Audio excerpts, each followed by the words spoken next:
À première vue, un groupe de voyageurs ordinaires. Mais ces 37 musulmans français et belges prennent l'avion pour une destination inattendue. Ils partent en Israël, voir de même un pays qui a très mauvaise réputation dans leur communauté. J'ai vraiment hâte d'y aller, hâte de discuter avec les Israéliens, de pouvoir échanger. Je sais que c'est pas du tout comme les réseaux sociaux. Personnellement, je vais pas vous mentir, j'ai jamais rencontré d'Israéliens. Ce sera pour moi une grande première, hein, vraiment. Donc moi je dis que ce sera que du positif, vraiment, et je serai en santé justement de faire toutes ces connaissances. À l'initiative du voyage, l'imam Chalgoumi, figure de l'islam modéré, et l'association Elnet. Ils ont vu autant de haine sur les réseaux sociaux, autant de haine de leur propre famille, de proches. Ils étaient sincères, tous ces jeunes-là. Ils m'ont dit, on veut ce voyage, connaître, et aussi on a la volonté de travailler dans nos associations, dans notre milieu, pour travailler le rapprochement, d'être des médiateurs. Le lendemain, nous retrouvons le groupe à Tel Aviv, sur le toit du QG de l'armée. C'est là que des généraux de Tsahal les attendent. Iran, Hamas, Hezbollah, ils leur expliquent les menaces auxquelles Israël doit faire face.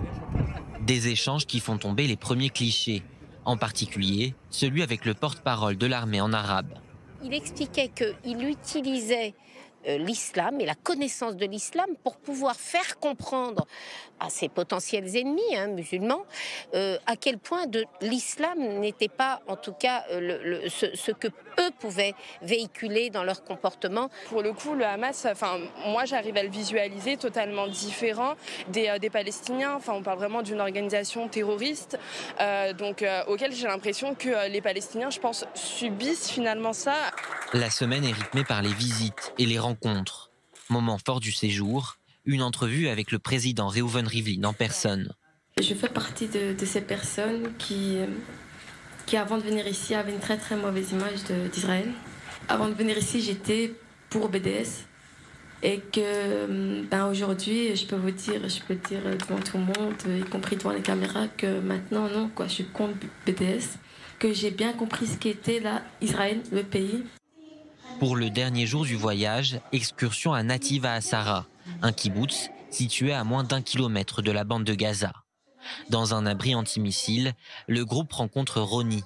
Son quotidien, sous la menace des roquettes du Hamas, interpelle le groupe. On a l'impression qu'ils s'y sont habitués en fait.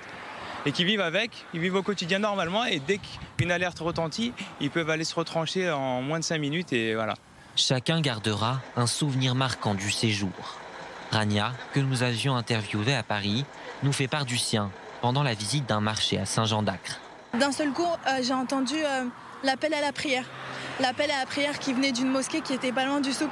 Et j'étais juste surprise et émue. Je ne vais pas vous cacher que j'ai lâché ma petite larme parce que sincèrement, jamais j'aurais cru qu'un jour, il était possible que dans les rues d'Israël, on puisse entendre l'appel à la prière venant d'une mosquée. Et ce que j'ai fait, premier réflexe, c'est que j'ai sorti mon téléphone, j'ai filmé ça et j'ai mis ça sur les réseaux sociaux. De retour en France, beaucoup veulent organiser une tournée dans les quartiers sensibles. Ils viendront raconter leur expérience et tenter de donner une autre image d'Israël dans leur communauté.